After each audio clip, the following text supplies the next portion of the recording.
उम्मीदवार पूर्व विधायक गजेंद्र सिंह जी राजस्थान से हमारे बीच बुलंदशहर के प्रभारी बनकर आए हैं। हमारे राजस्थान में जिला है भूमि जिला, उस जिले के जिले प्रमुख रहे हैं राकेश गोयल जी, हमारे दलित समाज से आते हैं और हमारे साथ मेरे साथ प्रदेश कांग्रेस कमेटी में बहुत मेहनत से काम मैंने किया है। अब दोस्तों बात यह है कि वकील साहब का भाषण आपने सुन लिया, अब आचार्य प्रमोद जी का भाषण आपने सुन लिया। अब इनके बाद बोलना जो है बड़ा मुश्किल काम है, पूरा समा बांध देते हैं और सरस्वती की मुख पर विराजती है, तो इनके बाद जो बोलना है अभी कह रखा मास्क लगा के रखते हैं।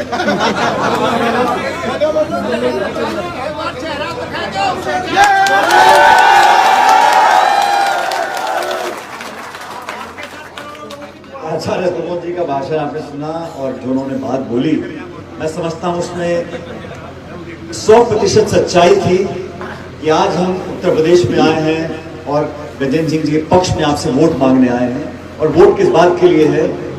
वोट इस बात के लिए है कि उत्तर प्रदेश और केंद्र में जो सरकारें बनी हैं, जो आपके हमारे वोट से बनी हुई, लेकिन उन सरकारों ने पिछले 5 साल और 7 साल में क्या किया या नहीं किया, उसका लेखा जोखा देखना सुनना बहुत जरूरी है।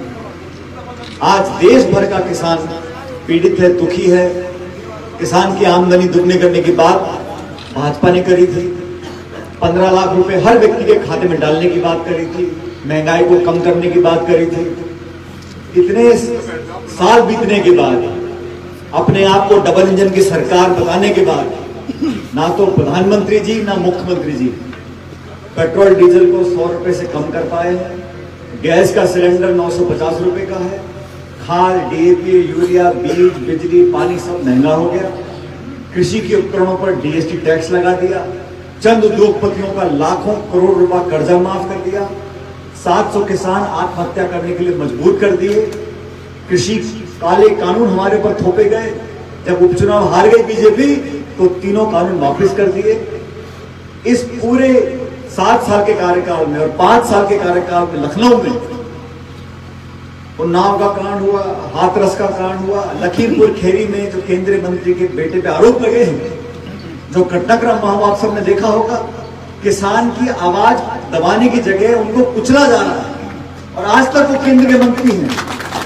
ये क्या शासन है?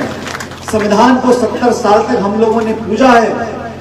देश प्रशासन हमेशा संविधान के दायरे में रहकर चला है, लेकिन उत्तर प्रदेश में जिस प्रकार का राज है, सिर्फ धार्मिक भावनाओं को भड़काकर मंदिर, मस्जिद, हिंदू मुसलमान 80 बनाम 20 की बात कर वोट लेना चाहते हैं, अगड़े पिछड़े में बांटना चाहते हैं।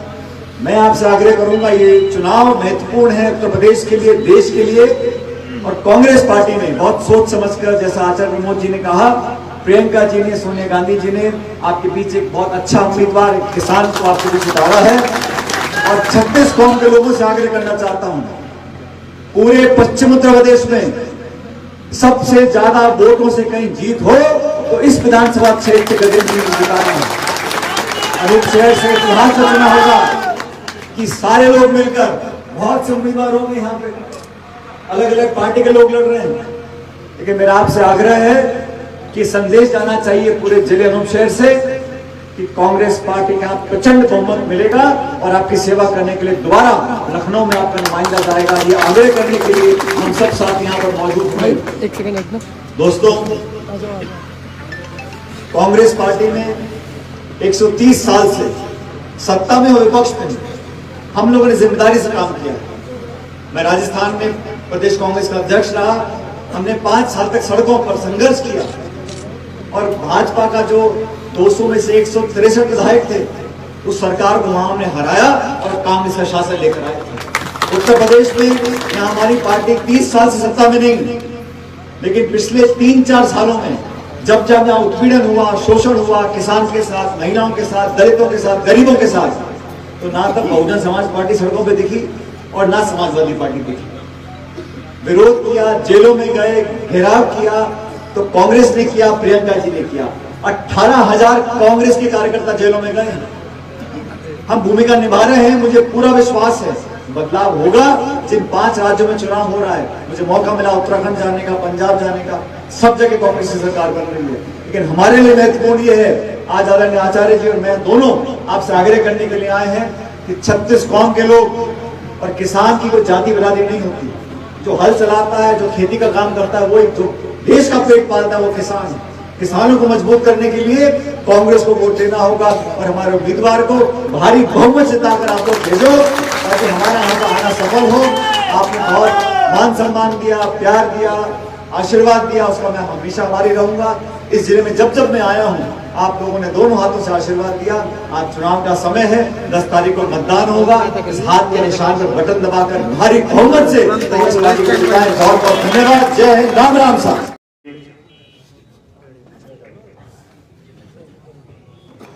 गांव के सभी बुजुर्गों, नौजवान दोस्तों, किसान भाइयों, बच्चों, माताओं, बहनों, 10 फरवरी को मतदान होगा।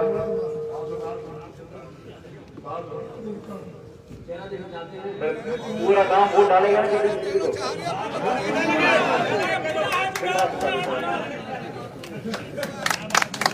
10 तारीख को वोट करेंगे। उत्तर प्रदेश के अंदर बहुत महत्वपूर्ण चुनाव होने जा रहे हैं और मुझे खुशी इस बात की है कि आज जो माहौल मीरपुर में मुझे दिख रहा है, शहर में अच्छा बदलाव होगा और बदलाव भी सकारात्मक होगा। आपके इलाके में गजेंद्र सिंह जी ने किसान के बेटे का होने का फर्ज निभाया है और इस बार हम लोगों ने प्रियंका गांधी जी ने इनको मौका दिया है आपके बीच में काम करने का। जो देश के हालात हैं, जो उत्तर प्रदेश के हालात हमसे छिपे नहीं और लोकतंत्र में हर 5 साल के बाद सरकार को कसौटी पे उतरना पड़ता है। मैं ऐसा मानता हूं कि हर क्षेत्र में, चाहे रोजगार हो, चाहे निवेश हो, औद्योगिकरण हो, किसान हो, बेरोजगार हो, दलित हो, महिला हो, बच्चा हो, बुजुर्ग हो, हर वर्ग को वादे बहुत किए थे। लेकिन 5 साल से तो सरकार लखनऊ में है और 7 साल से दिल्ली में। अब एक डबल इंजन की सरकार बोलते हैं और मुख्यमंत्री जी आके ऐसी बात बोलकर जाते हैं, विरोधियों पर ऐसे शब्दों का प्रयोग करते हैं जो शोभा नहीं देता एक संवैधानिक पद पर बैठे व्यक्ति को। और वो इसलिए इस प्रकार की बातें करते हैं, 80 बनाम 20 की बात करते हैं, मंदिर की, मस्जिद की, हिंदू की, मुसलमान की, लेकिन खाद की, तेल की, बीज की, बिजली की, पानी की, सड़क की, शिक्षा की, चिकित्सा की, रोजगार की, उद्योग की, नौकरियों की, इनकी कोई बात नहीं करते। उनको मालूम है जब सब कुछ फेल हो जाएगा तो अंत में जाके ध्रुवीकरण की राजनीति करो, लोगों को बात कराओ, जो पहले जख्म लगे उनको दोबारा हरा करो ताकि लोगों को लगे कि सारी बात भूल जाओ, हमें फला पार्टी को जिताना है। मैं आपसे कहना चाहता हूं 5 राज्यों में चुनाव है, मणिपुर, गोवा, उत्तराखंड और पंजाब। इन 4 राज्यों में सरकार कांग्रेस की बनने जा रही है और उत्तर प्रदेश के अंदर भी हम लोग विपक्ष में रहे। पिछले 30 साल से सरकार कांग्रेस की नहीं रही, लेकिन पिछले 3 सालों में आप देखो प्रियंका गांधी जी ने हर मुद्दे पे आकर सरकार का सामना किया। ऐसा क्यों है? जो बड़ी पार्टी उत्तर प्रदेश की है, चाहे बसपा हो चाहे सपा हो, वो कोई आंदोलन ने देखा नहीं। उन्नाव में हुआ घटनाक्रम, हाथरस में हुआ घटनाक्रम, लखीमपुर खीरी में केंद्र मंत्री के बेटे पे आरोप लगे हैं, आज तक उनको मंत्री से बर्खास्त नहीं किया। किसानों की आवाज दबाना छोड़ो, किसानों को कुचलने का काम जो सरकार कर सकती है, जो पार्टी कर सकती है, वो कितनी हमदर्द होगी। 1 साल पहले कहा गया ये 3 कृषि कानून लेकर आए हैं। भाजपा के सांसदों विधायकों ने कहा आप गांव-गांव जाओ, शहरों में जाओ, लोगों को बताओ ये अच्छे कानून हमने बनाए हैं। और 12 महीने तक किसानों के रास्तों में कील कांटे लगाए, उन पे लाठियां चलाई, मुकदमे करे, उनको आतंकवादी कहा, उनको अलगाववादी कहा। और जब लगा कि हमारा ग्राफ गिर रहा है और किसान नाराज है तो तीनों कानून वापस ले लिए। अब मैं पूछना चाहता हूं कि किसके कहने पे आपने कानून बनाए और किसके कहने पे आपने हटा दिए? ना तो पार्लियामेंट में चर्चा करते हैं, ना किसान से चर्चा करते हैं। आमदनी दुगनी करने की बात की थी किसान की, हमने तो नहीं कहा भाजपा को वादा करो, भाजपा ने खुद कहा हम सरकार में आएंगे तो आमदनी दुगनी कर देंगे। ऐसी आमदनी दुगनी हुई है जैसे कहा ना 5 किलो तो कट्टे से खाद निकाल दिया और बाजार में कुछ लेने चला जाओ, फल फूल तेल सब्जियां चाय पत्ती सब महंगी हो गई। गैस का सिलेंडर 950 रुपए का, पेट्रोल डीजल देसी घी से महंगा हो गया, महंगाई कमर तोड़ रही है। कोरोना के बाद जो हालात हुए, हर बड़े देश ने अपने नागरिकों को पैसा दिया कि भाई तुम जाओ बाजार से माल खरीदोगे तो डिमांड बढ़ेगी ताकि हमारा उद्योग बढ़ेगा। इस सरकार ने सिर्फ चंद उद्योगपतियों के लिए हमारे हवाई अड्डे, हमारी रेल, हमारी बीमा कंपनी, तेल कंपनी, बिजली कंपनी सब बेच पाई और बेचे लगातार। और ऐसा नहीं है कि वो पूरे देश में कर रहे हैं, गिने चुने 2-5 लोगों को बेच रहे हैं। तो इस कोरोना काल के बाद जो खाई थी अमीर गरीब की, वो बहुत बढ़ गई। जो सबसे अमीर 100 लोग हैं इस देश में, उनकी आमदनी खरबों खरबों बढ़ गई और 5 करोड़ लोग गरीबी रेखा के नीचे आ गए, जिनको 2 जून की रोटी नहीं मिल रही। एक बजट आया 3 दिन पहले, नरेगा में जो पैसा मिलता है वो कम कर दिया 18,000 करोड़ रुपए, कृषि का बजट कम कर दिया 20,000 करोड़ रुपए, ग्रामीण विकास का बजट कम कर दिया 21,000 करोड़ रुपए, 1 लाख करोड़ रुपए ग्रामीण कृषि और किसान को मजदूरी को जो पैसा मिलता था पिछले साल के बनस्पत वो कम कर दिया। अभी किसकी सरकार है? जब पूछो तो तुमने क्या किया? हमने कॉरिडोर बना दिया, हमने यहाँ पे ये निर्माण मंदिर का कर दिया, हमने मस्जिद की बात कर दी। अरे भाई, नौजवानों को नौकरी कितनी दी आपने? और गांव के अंदर 36 कौम के लोग मन बना चुके हैं बदलाव करने का। इसलिए मैं तो बहुत दूर से जयपुर से आपके बीच में आया हूँ। आप लोगों का हमेशा आशीर्वाद रहा हूँ, जिस जोश से आपने आज स्वागत किया, आशीर्वाद दिया, मैं हमेशा बीरपुर का आशीर्वाद याद रखता मेरा निवेदन है बुलंदशहर जिले में और इस पहले चरण में जब 10 मार्च को गिनती होगी, मेरा निवेदन है कि मैं आपसे आग्रह करने आया हूँ किसान भाइयों से, 36 कौम के लोगों से, कि जो भी हार जीत का परिणाम आए, अनूप शहर से कांग्रेस पूरे उत्तर प्रदेश में सबसे ज्यादा वोटों से जीते, तब हमारे यहाँ पे आना चाहता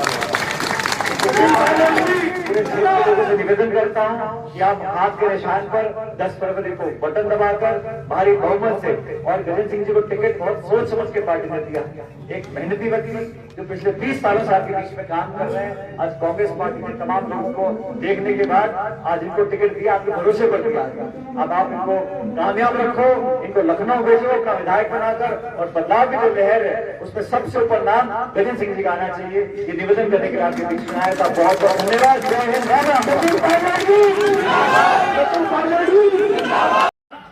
हमें आज नवादा से आवाज निकलेगी। अब मुझे 2 दिन में खबर मिलनी चाहिए कि पूरी हवा बदल गई और मनोज यहाँ से चुनाव जीत कर जाएंगे, विधायक बनेंगे। आप लोगों का प्रेम आशीर्वाद मुझे हमेशा मिला, आज भी मिला। आप लोगों का हमेशा की तरह मैं बहुत बहुत आभार व्यक्त करता हूँ, और भविष्य में भी जो भी संघर्ष करना है, बातें करनी है, आप लोगों का यहाँ बैठे बैठे मुझे आशीर्वाद मिलता रहता है। आगे भविष्य में देते रहना। आप सबका बहुत बहुत धन्यवाद। राम राम साहब।